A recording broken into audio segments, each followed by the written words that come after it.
बघा मुलांनो, आज आहे शिक्षण सप्ताहाचा तिसरा दिवस। आज आहे क्रीडा दिवस। त्या दिवशी आपल्याला पारंपरिक खेळ, आता आपले पारंपरिक खेळ काय काय बरं कोणाला माहिती आहे? कोण सांगतं? आपण काय काय आधी खेळायचो?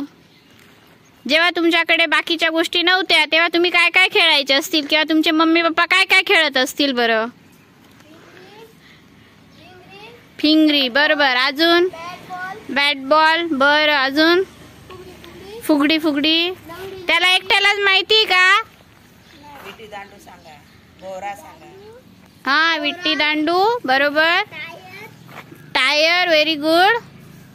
अजून काय खेळायचे? सायकल, बरं, व्हेरी गुड। बरं, आता आपण फुगडी हा पारंपरिक खेळ खेळणार आहे।